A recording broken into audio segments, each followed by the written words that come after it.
La la. Oh no! Okay, the telephone got down on his own, thank you, all over the world. This video will contain spoilers for Object Outburst and the first 3 episodes. Any additional content will not be covered in this video. The creator and show itself will be put in the description. So I actually came across this show via someone having a character from it as their profile pic, and I asked about it since I liked the overall look. And that's the only reason I know this show exists to begin with, and the view count for it is pretty small across all 3 of its episodes, so hopefully by making this video I can give it a bit more of an audience, even though my own is small as is. The creator of this show is Coco Crafted, who, coming into this show and watching the episodes, I had no knowledge of. So I didn't have any expectations on what the show would be like or how it would be structured. There are only 3 episodes, and they're quite short. It roughly tops out at about 17 or so minutes, so it was a pretty easy watch. For this overall write-up that I did, I split it on an episodic basis, and I did not cover things like how I feel about the individual characters, for example. This review will be based on more of a scene-by-scene basis and episode-by-episode basis, and then coming together, give final thoughts on it, rather than anything going into immense detail on. So my first impression is that the overall style of things is very flip-a-clip coded. Not good or bad per se, but I just associate how this kind of show looks with that program. And it's very bright in terms of the color palette as well, but the backgrounds don't really match the assets in terms of detail. The assets have shading and plenty going on, but the backgrounds are pretty flat in comparison. The assets themselves also seemingly have a pairing that's thematic within themselves, but otherwise there isn't much else in terms of similarities. Purple and blue are heavily favored in the color palette of the objects, and there isn't really any of them that are green or yellow, so the color balance is kind of off. I will also say the music feels too loud. I can still hear the characters, but it still kind of feels like it takes too much of the overall audio. The music itself also changed very quickly for the first 2 tracks, at least, which I find kind of jarring. Most of this opening scene is kind of just the characters taking turns saying 1 or 2 fluff lines with no real cohesion. Perhaps it'll mean something later, but it kind of feels like filler for now. Okay, yeah, this first minute is kind of sensory overload. Things just kind of happen and then transition really fast to the next thing, and it doesn't really give me much time to breathe.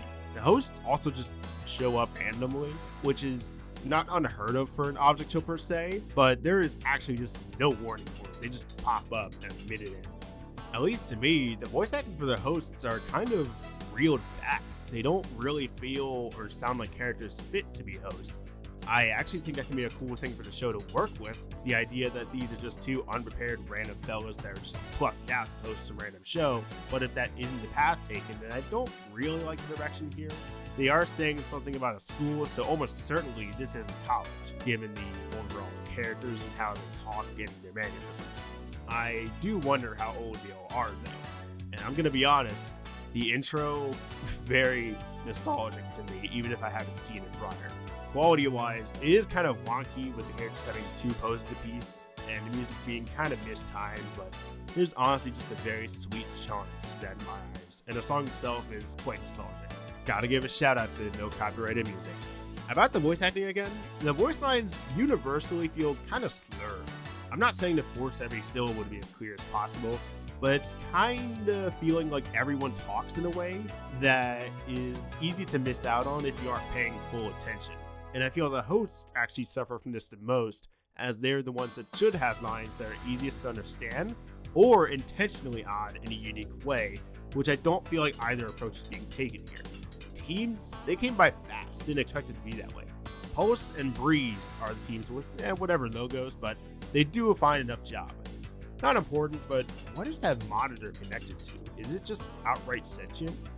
Okay, so the challenge rundown is pretty funny, and I actually do like the concept of the first challenge as well, because it can show good physical ability, and if a contestant isn't gifted with that, it can show good strategy on their part to overcome that. And it does give an opportunity at early game conflicts and friendships due to the forced close contact nature.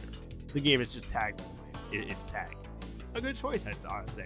One ask though, I assume if someone gets tagged, they can't just tag them back, right? I would assume that to be the case, because otherwise it would just kind of be trading tags like a game of war. 5 minutes in already, the challenge has been on screen for like 20 seconds. As I said earlier, things happen in the show really fast, and it can be hard to keep up. Somehow that was all a lot to take in, and not really much happening at the same time. I kind of feel woozy after that viewing. There are some really cool ideas, but I think it all just blurs into something that feels, to me, a bit incomprehensible.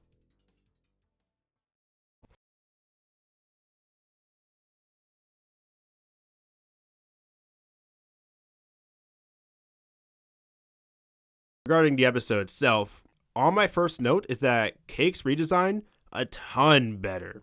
Also, we have definitely seen a lava cake on screen this episode, which is objectively the best dessert. Oh, the stage-like background from episode 1, that's a confessional booth. I'm gonna be honest, I thought of it as like a stage being set for whenever one of the characters has a heartful head of words coming out, you feel? Like a dramatic soapbox, kinda. And basically everyone has redesigns from episode 1, and I'll give my opinions on if there are any others that I have strong feelings about. I will say, audio-wise, it kind of cuts at odd spots, and this is the thing in episode 1 too. Just the cuts kind of come early, which makes it feel like there's going to be more time in between shots, but it just cuts. But hey, our time will come soon, won't it? Yeah. Thanks. The blue ball having more human-like limbs, that's a good way of separating them from the objects and show that they do have a special aspect to them, which makes them worthy of hosting. It's a common thing to do in terms of the object or landscape, but I am so glad that something was done on one of my critiques from episode 1, which was that the hosts don't stand out. Also, yay, Banana from Object Lockdown mentioned. The challenge for episode 2 is basically just matching cards. Simple enough idea, but there's clear room for comedy and drama I like with this, so let's see where that goes. Perfume's redesign is a ton different. Between the different colors, shape, language, size, yeah, really everything. I assume this is partially to distinguish Perfume out to be a more distinct silhouette, and also how to show that Perfume was a softer character than how her previous asset implied. I also high-key liked Ice Cream's old design better. It felt more extravagant to me. I do get the humble nature of the redesign though, but I wish the sprinkles were still implemented in some way. New Heart now doesn't just look like a blue glowing heart from Osoa, so that's a good change. Otherwise, I don't have a ton to say about redesigns. Top Hat's new voice actor kinda has a wonky mic. Gives me the impression of just the same overall voice as Cake with how they sound in this. Random flashbang in the middle of the episode, most likely an editing mistake. Ice Cream do be blushing quite a bit in this show. I actually need to look into that for some deeper meaning on my own, but for now, it's an easy tell to say that shows Ice Cream is one that's easily flattered. Random note as well, but I do find it disappointing how limb use across the cast is pretty consistent. I really like casts with characters that have either just arms or legs, one or the other, or perhaps no limbs at all, or maybe uses 3 arms on one side or something. I think it's something that makes the genre of object shows unique, and I think not doing that misses out on the creative potential a little bit. Toast being unwilling to look at responses just on the surface level is a cool character trait, an overthinker, if you will. Also a contrast to a character design that uses an object meant to have things applied to it. But Toast is just by itself without any extras. Very straightforward character asset. Okay, dang, the challenge just didn't matter at all for this. It was implemented so loosely that I kind of forgot what it even was. Not sure how to feel about that one. Foe not using the log chair is cute, but also sensible actually. A thin, tall object like them would probably be unbalanced sitting that way, and it would just be more logical sitting on the grass for better comfort and then leaning on the chair behind you. Not sure if that was the intention, but honestly I like the detail. I will say having eliminated contestants just disappear without warning, yeah, it's pretty funny. Also, didn't realize some contestants just have only legs.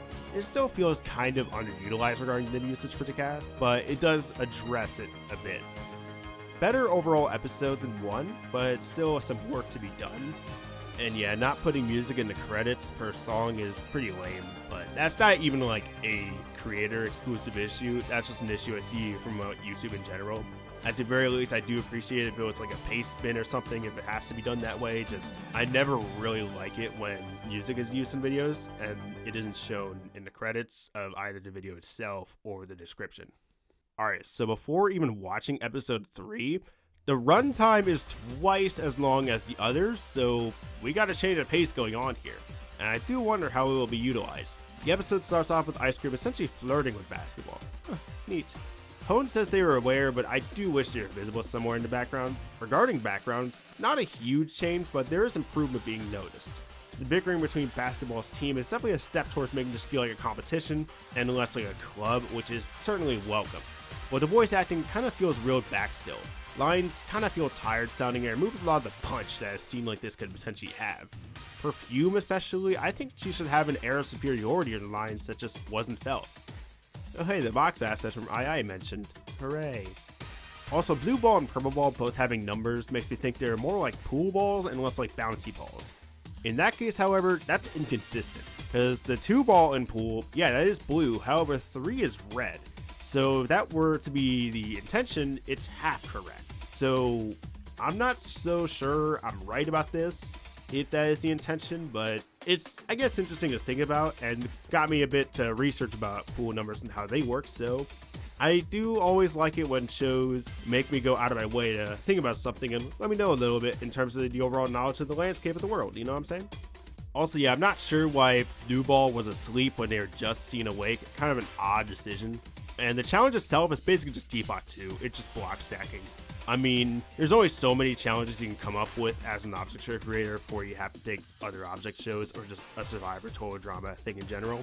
Because there's so many of these things being created that eventually there is just going to be overlap. I mean, I saw like a total drama episode in the reboot for season 1 that was basically just the challenge of 1. And then BFDIE basically did that as well, except opposite. You go up instead of standing up and not falling down. So there's always going to be overlap in these, so don't take that as a critique per se. It's just something that I noticed. Also, Cup is a vampire. Confirmed. Except, no, because they're all in direct sunlight and Cup is completely unaffected. Whatever, I have other evidence. Maybe there's sunscreen for vampires. You wouldn't know. Okay, yeah, first bit is just a copy of the Shapes bit in Teapot, so that's a rougher sign when you're taking, like, actual jokes from the show as well as the challenge. It's like leaning maybe a bit too much into that Teapot territory, you know what I mean? Considering time, how much time is there for this challenge? Like, I wouldn't normally care about that, but since time is a direct mention as far as the rundown goes, I would like to know about that. So the music descriptions of all 3 episodes is just music from Jack and Jellyfy. I'm gonna be honest, the music for 4 minutes in, where is that from? Because I don't think that's from Jack and Jellyfy. Why did I say Jack and Jellyfy and then Jack and Jellyfy? We'll say Perfume's voice lines get way quieter in between the talk between her and Cake, which honestly in that time frame the editing just seems off. So, what are you doing here? I don't know, really. Blue Leaf didn't like basketball being around our tower, and I just didn't want to be around the arguing. Sometimes I wish I could just cast a spell of silence and... Yeah, I get that, you know? And when Perfume sits down, that limb placement is kinda awkward. Animation also seems to be off in that conversation as well regarding mouth movements. As for the dialogue itself, it definitely is something that slows the pace down, which I appreciate, but it kind of feels fluffy, if you will. Like, the actual meat of it is just want to be allies, and anything else is just kind of patiently getting there. Now, I don't mind that per se, but what I mean by this is that I don't mind a patient build-up, but I do wish it had more to it during that build-up. And it felt like the talk between Perfume and Cake, most of the dialogue between them that wasn't ally-based, would not be needed if you were to remove it, and the result would be the same.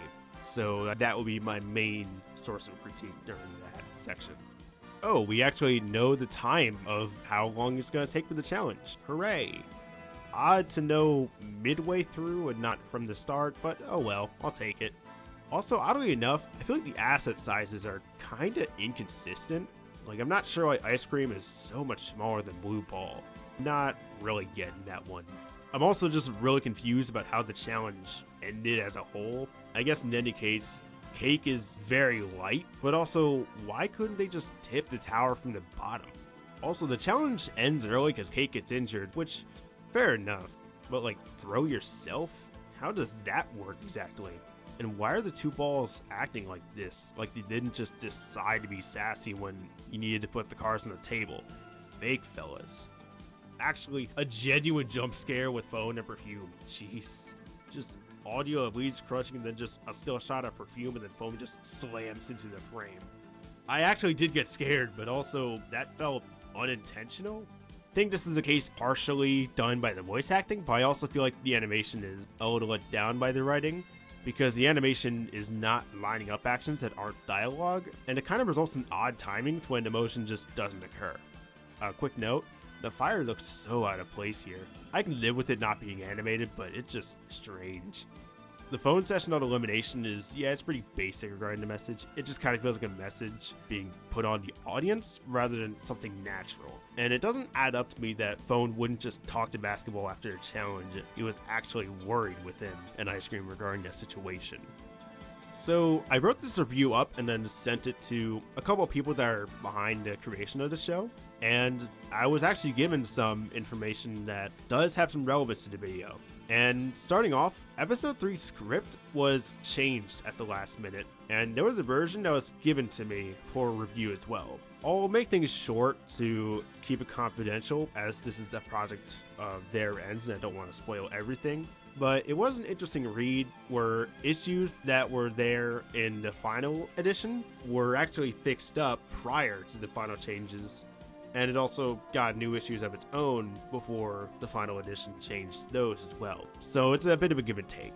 The opening scene, for example, shows Phone visible during the ice cream and basketball scene, which patched up an issue I had in the final script that had Phone just not be present. There's also some further diving into some character dialogue, like Cake mentioning a spell of some sort, further elaborated as a card game that both Cake and Perfume are interested in. The issue I had with the unused script was mainly it felt unfit for a competition show, as the scenes were slower and more casual, which I think fits in a non-competition, more slice of life kind of show, but it feels odd in a competition show where everyone is trying to win and get the overall prize and everything. An episode where characters discover their love for a game, for example, that feels like an episode that you'd see in like PB and GB or Lunchbox Kids, but not in something that's like a competition show like this show is. One main thing I have with the show as well is the end goal of what the plot lines are setting up, because I'm rather unaware of how these individual pieces of the episode connect together, and there is a part of that to be expected only having 3 episodes so far, but it's also a bit worrying to me because that could apply a show that is kind of unprepared on how to evolve itself over time.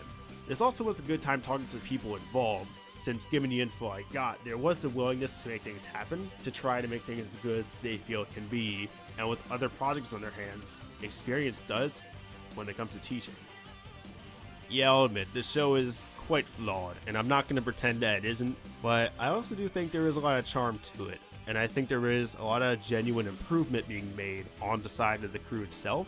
And honestly, with these shows, I do really like just these low stakes shows that don't really want to be proving that they are the world in terms of the animation quality or whatnot. They just are trying to have fun. And I do feel like they are having fun with this overall project, and I hope they continue to the best of their ability and be able to improve on their own ends.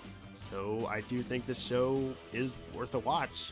Or honestly, partially to short runtime, it also just, I feel like it's a project that comes from the heart, if you will.